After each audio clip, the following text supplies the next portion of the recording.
Salut à tous, c'est Matt, on se retrouve en ce mardi 19. Je rigole, je sais qu'on est dimanche. Je me suis trompé lors de la dernière vidéo, j'avais dit mercredi alors qu'on était vendredi. Donc brief du week-end cette semaine.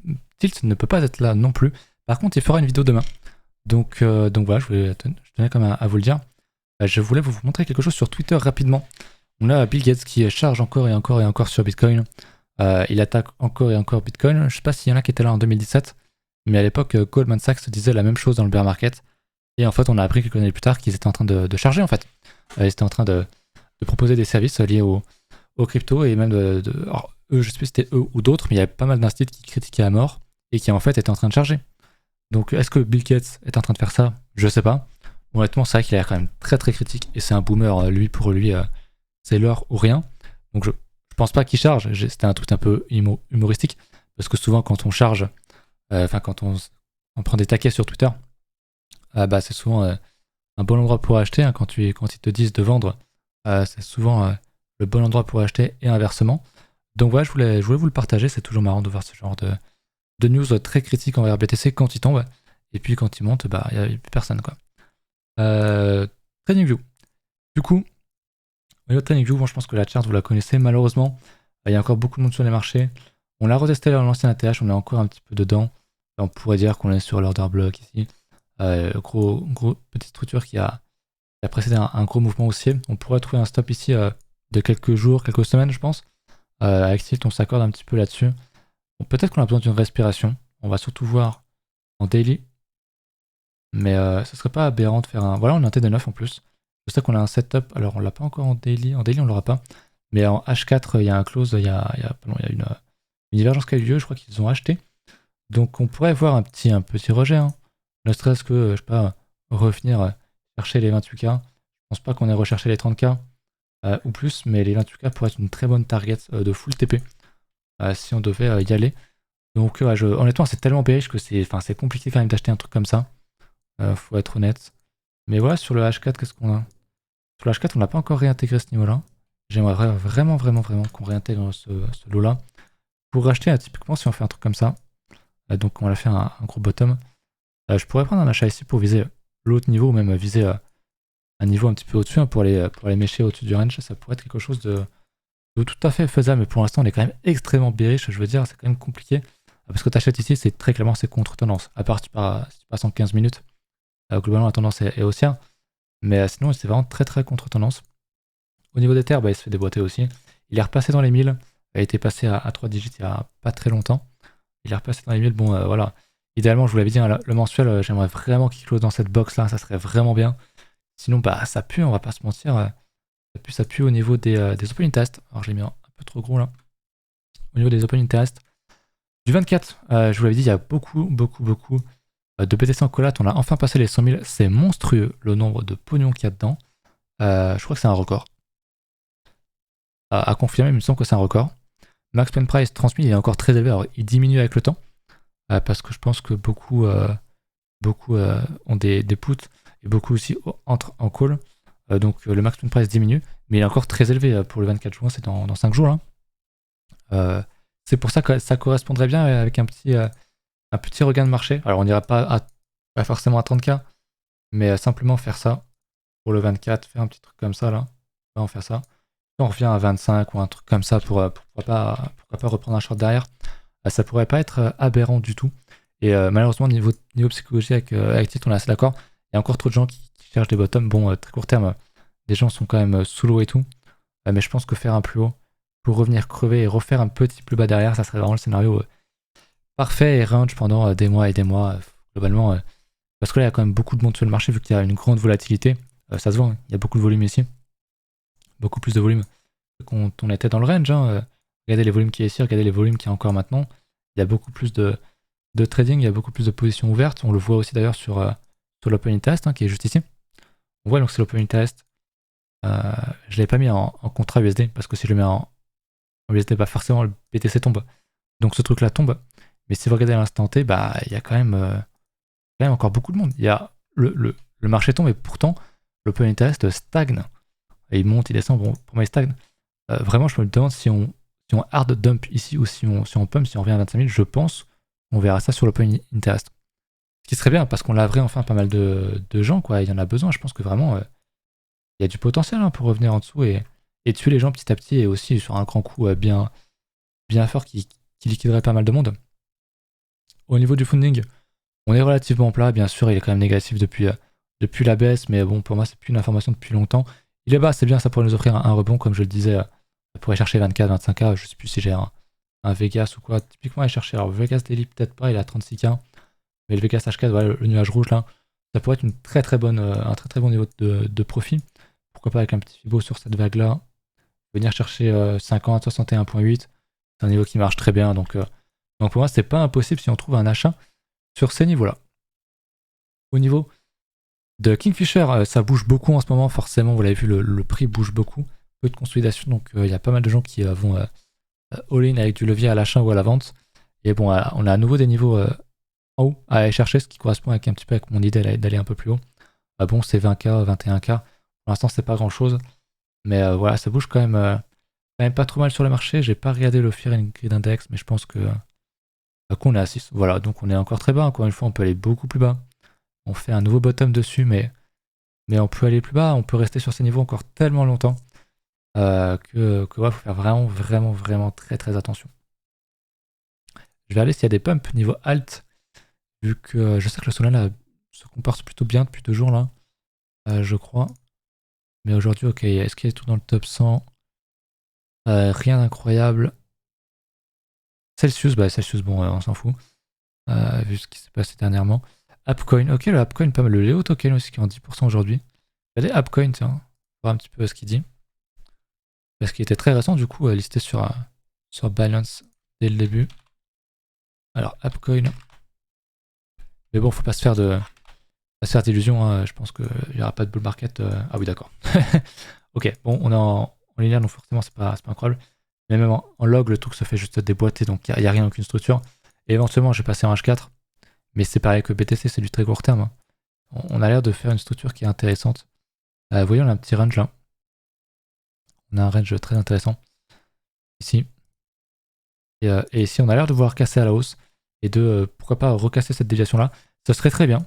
Ce serait plutôt bon signe pour un achat, mais voilà, pareil, il faudrait chercher des targets dans les 5, 6 ici, sans trop penser que ça va être un gros bottom parce que c'est qu'une structure H4 et il nous faudra une structure daily, hebdo, sans doute pour poser des bottoms.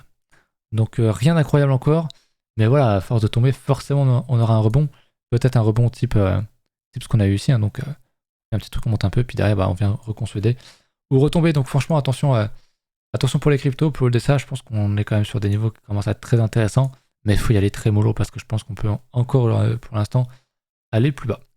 Voilà pour ça, sinon je vous invite à venir sur Discord, l'école est gratuite. Je ne l'ai pas dit en intro de vidéo, mais n'hésitez pas à venir puisque c'est gratuit. Vous avez accès à toute la documentation. Ça se passe sur Discord, le lien est en description. Et voilà, le concours Bybit très prochainement, donc on va push ça. Je vais faire un tuto sur Bybit en 5-10 minutes, histoire d'expliquer comment ça marche. C'est pas sponsorisé. Mais voilà, le levier diffère un petit peu des autres exchanges, donc ça serait bien de faire en sorte que vous fassiez pas pareil. Ça me semblerait intéressant. Et je vais même passer sur le 15 minutes ou quoi, parce qu'honnêtement, il n'y a pas grand chose d'autre à faire ici. Donc j'avais mis Fipo, je vais les enlever. Et voilà, on a ici du coup une bonne prise de niveau, on a une belle prise de liquidité ici. Je reprends un petit bâton. Je vais le mettre même là. Hop. Vous voyez ici, on a cassé un beau niveau. Donc je ne serais pas étonné qu'on reverse ici. C'est souvent quelque chose qu'on fait quand on a un niveau évident. On va chercher une résistance. Bon là pour l'instant, pour le coup, il n'y a vraiment que dalle. Mais juste on va pump, on va prendre un petit peu les niveaux. Et derrière, on réintègre, etc. Donc c'est pas très beau pour l'instant. Mais j'aimerais bien essayer de choper un short si c'est possible. Ou alors choper un long un peu plus bas. Parce qu'en termes de retrace, on est à combien là? En termes de retrace. Ouais, on a 48.2. Donc perso, j'irais pas jouer un achat ici. J'aimerais bien, pourquoi pas 50. J'aimerais bien le 61.8, ce que j'aime beaucoup. 61.8, si je vois des signaux là-dedans, ça peut être bien. Mais ce que je vous disais tout à l'heure, j'ai oublié. Je crois que c'était en H4. En H4, voilà, on a le fameux signal. On a une divergence qui est en train d'être validée. On n'a pas la confirmation sur le WT Cross comme Tilt l'enseigne, mais je crois qu'il m'avait dit que sur le Ekinashi, il y était. Voilà, sur le Ekinashi, on a eu le signal ici, hein, juste après le TDF. Vous voyez, c'est la bougie qui est un peu plus verte que les autres. C'est le signal, donc ok, pourquoi pas. Et on l'a eu sur une phase qui recroît, qui retend vers 0. sur le squeeze momentum. Donc c'est typiquement un signal qu'on a dans notre stratégie qu'on enseigne dans l'école. C'est bien. Après, attention, parce qu'en termes de spot, on est au milieu de nulle part. Littéralement, vraiment au milieu de nulle part. Alors oui, comme j'ai dit tout à l'heure, on a un niveau ici, sur ce niveau. On l'avait visité ici. On est dans cette structure ici. On est là-dedans. Donc c'est bien, ça en fait un spot intéressant. Mais encore une fois, c'est du quand même court terme, moyen terme. Sur le H4, il pourrait offrir un beau rebond. Mais pour moi, pour réellement confirmer ça, il faudrait vraiment qu'on réintègre cette LP là. Et voilà. Non, pas grand chose d'autre à faire, honnêtement. Le mieux, souvent, c'est de ne rien faire, d'attendre, d'avoir des très beaux setups, quitte à rater des trades qui vont être très volatiles et très rémunérateurs. Bien sûr, t'as acheté ici, tu te disais, ouais, c'est le bottom parce que je sais pas, t'avais une avalanche haussière. Tu faisais ça et effectivement, imagine, on a un rebond ici, on va chercher le Vegas. Ok, t'avais un gros R, mais le win rate de ça, il est quoi? Il est 10% quand tu faisais ça. Donc, pas fou, donc attention, parce que des signaux à l'achat, on en aura quelques-uns dans une tendance aussi forte, baissière. Il va falloir vraiment trouver le gold setup, le gold signal, parce que pour l'instant, il n'y a rien. Et pour moi, ça passe par une structure, parce que là, c'est juste acheter un couteau qui tombe. Encore une fois, si vous êtes là pour du dessert, pour du très long terme, ok, vous regardez même pas le H4, en fait, vous regardez juste l'hebdo, le daily. Vous êtes là sur votre graphe, vous voyez le niveau, on l'a perdu, je sais pas, moins 75% maintenant, peut-être. On est à moins 75, moins 74%. On peut aller plus bas, encore une fois, il n'y a pas de souci. Et c'est un truc que je voulais évoquer. J'y avais pensé avant la vidéo. On va regarder du coup plutôt sur cette paire-là. Et on repassera sur les alts après la DOM et tout. Je voulais vous montrer. Alors, c'est le Brave New Coin. Bon, il va y avoir plein de choses sur ma charte. Je vais essayer de supprimer ça. Mais regardez cette charte. Donc, c'est l'historique de BTC. Je mets en log parce que sinon, on verra rien. On peut dire assez facilement qu'on est en tendance haussière. Je pense que là-dessus, personne qui va me contredire. Jusqu'à présent, on avait un attache ici. On l'a jamais retesté. On fait un nouvel attache, bear market, donc c'est pas très impressionnant comme ça, mais on a bien un moins 85%. Moins 85 actuellement, il y a encore un peu de place, pour un moins 85, ça nous ferait aller à 10 000. Nouveau bull market 2007, là où je suis entré, c'était BTC en dessous de 1000. Bear market 2007, 2018, 2019, on reteste pas l'attache. Mais là on le fait. Est-ce que c'est une bonne entrée? Je sais pas. Ou alors est-ce qu'on irait pas encore plus bas? Et est-ce qu'on irait pas juste venir en fait rechercher ce gros niveau de prix? En plus, il y a un order block qui est là. Ah oui, on réintègre l'ancien ATH, mais imaginez que ce graphe-là, ce soit, je sais pas, du 15 minutes, du 1 heure. C'est un très bon niveau ici. Et c'est du mensuel, donc ça serait un très bon niveau, très long terme. Ce serait un très bon niveau ici, selon moi. Le support aussi.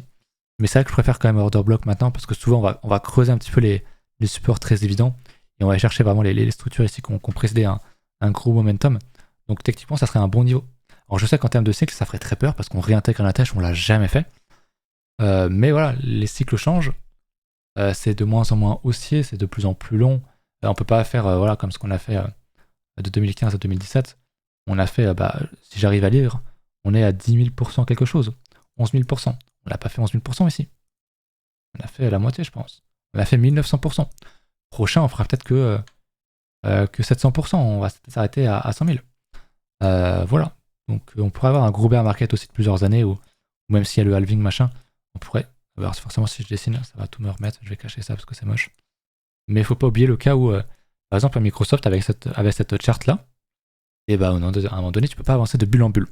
Je dis pas que ça va arriver, parce que certes, il y a le fait mathématique avec le halving que le prix aurait tendance à remonter, mais pourquoi pas une stagnation de plusieurs années en mensuel, où tu vois vraiment un truc qui range comme ça, qui repartirait, pourquoi pas, qui referait un ATH, pourquoi pas qu'en 2030. On aurait une grosse consolidation, un truc vraiment comme ça, on repart en 2030, ça serait un truc extrêmement bullish. Et derrière, on ferait une bulle en mensuel, on aurait 10 ans entre guillemets de bull market, il y aurait des grosses phases de moins 50, moins 70%. Mais vous savez quoi, il faut que je vous montre Microsoft en fait. Alors je suis pas sûr de trouver le bon ticker tout de suite. Microsoft Corporation, ça doit être ça. Bon, là c'est les stocks américains, ça monte en flèche sans arrêt. Et voilà, le truc ne faisait que monter, alors ça c'est quand même très impressionnant. Mais là c'était un bear market, on a pris moins 50%, c'est pas énorme en vrai. Pareil, on prend moins cher généralement. Les cryptos c'est quand même très volatile. Mais c'est pareil, là on l'a pris jusqu'à moins 75%, exactement ce qu'on fait actuellement. Même si le graphe n'est pas le même. Et regardez qu'est-ce qui se passe. Depuis 99, on a répété la tâche qu'en 2017. Est-ce pour autant que Microsoft était en perte de 99 à 2017. Est-ce que Microsoft a été nul pendant 20 ans? Non, le fondamental était sans doute très bon. Et justement, en fait, on a payé, tout ça c'était une bulle parce qu'on savait qu'il y avait un gros potentiel. Et derrière, il faut calmer le jeu, sortir les gens qui sont là que pour spéculer, et repartir sur de bases beaucoup plus saines, et ranger, accumuler. Je sais pas si on va faire ça sur PTC encore une fois. Il y a toujours ce petit truc de halving, tu te dis, mathématiquement, ça peut aller plus haut. Ça devrait le pousser plus haut et ça va être compliqué pour les mineurs de miner à perte, mais pour moi, ils peuvent le faire tellement ils ont fait une, tellement c'est rentable et tellement il y a encore un gros potentiel qui pourrait miner à perte de 3 ans, je pense sans problème, ou ranger à perte, entre guillemets, ou sans faire de gros profits pendant plusieurs années. Pour moi, faut pas omettre cette hypothèse-là. Et voilà, encore une fois, il y a le fondamental, c'est très important. Encore une fois, c'est un exemple. Microsoft en 99, par rapport à 2016-2017, je pense qu'en 2016-2017, c'était largement mieux. Ils avaient beaucoup plus de thunes, beaucoup plus de structures, beaucoup plus d'offres, beaucoup plus de clients. Ils étaient vraiment partout dans le monde. Contrairement à 99 où on était encore au Minitel, tu vois. J'exagère, mais vous voyez le truc. Donc attention, le prix sur le long terme explique le prix, mais très long terme, et ça peut pas empêcher un range de 20 ans. Surtout quand on a eu une bulle comme ça. Alors, c'est pas vraiment comparable, faut pas comparer tout ce qui est. Tout ne peut pas être comparable, mais le prix fait globalement la même chose. Et c'est vrai qu'on a beaucoup plus corrigé que Microsoft sur BTC. On a des grosses phases où on a vraiment. On s'est quand même bien cassé la gueule. Après, je suis en mensuel là. Mais voilà. C'est juste pour vous montrer que c'est bien d'avoir des convictions, mais attention aussi, parce que les convictions, ça peut vous tuer si vous êtes persuadé que le halving arrive dans 2 ans, un truc comme ça, et que donc dans 2 ans, 3, 4, on sera un ATH et qu'on le fait pas et qu'on range 10 ans. Pas qu'on va range 20 ans, mais admettons 5, 7, 10 ans. Voilà, soyez prêts. Soyez juste prêts à ça. Je veux pas FUD ou quoi. Hein. Moi, honnêtement, moi-même, j'y crois pas. Moi-même, j'y crois pas. Moi, je suis de votre côté, les gars. Je pense pas qu'on puisse range 20 ans sur Bitcoin. Mais, qu'est-ce qui se passe si on le fait? Est-ce pour autant que Bitcoin c'est mort? Est-ce que pour autant il n'y a plus aucun potentiel? Non. C'est juste qu'on a avancé de bulle en bulle parce qu'on connaît le potentiel et que le potentiel, le travail va arriver, ça prend du temps. Et que dans 10 ans, on sera là où on pensait qu'on serait quand on était en 2020. Et le cours va reprendre son cours petit à petit. Voilà, donc attention à ça.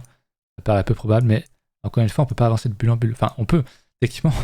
Voilà, on peut encore monter en bulle. Et puis à un moment donné, on va range où ça sera plus là, et puis il y aura une nouvelle technologie dans 50 ans. Bon, c'est trop lointain pour l'instant pour y penser, hein, bien sûr. Mais voilà, gardez à l'esprit que tout peut arriver. On sait jamais. Voilà, faut pas omettre l'idée qu'on puisse range et ne rien faire pendant 5 ans ou plus. Et voilà, faut juste pas l'omettre. Seulement, on a quand même un double top en mensuel. Tant qu'on reprend pas à ce niveau-là, pour moi, il n'y a rien à faire. Techniquement, on avait un range ici. Si on le réintègre, tant mieux. Tant qu'on le réintègre pas, il n'y a rien à faire. Et c'est pour ça que les gens sont là, trust le truc sur le fondamental. Et c'est dans ces périodes-là qu'on apprend beaucoup et qu'on trade beaucoup. Et semaine prochaine, donc le concours Bybit, c'est dans une semaine, je crois, un truc comme ça. On va tryhard et vous allez comprendre qu'on peut gagner de l'argent en shortant. Que le marché monte ou qu'il baisse, on prend le setup, on prend l'argent là où il est et on suit les grosses mains tout simplement. Voilà. C'est un petit point important. Je sais que ça va pas plaire à tout le monde parce que dès qu'on dit que ça peut range 5 ou 10 ans, les gens sont en mode non, c'est impossible parce que si, parce que ça. En vérité, t'en sais rien. Voilà.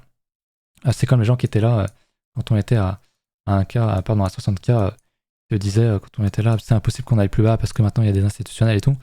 Bah, on est là. Voilà. Et les instituts sont sous l'eau. Tesla, le Salvador, Celsius, Luna, ils sont tous sous l'eau. Hein. Il y a même des gros exchanges qui sont en train de licencier. Tout le monde est sous l'eau. Ça arrive.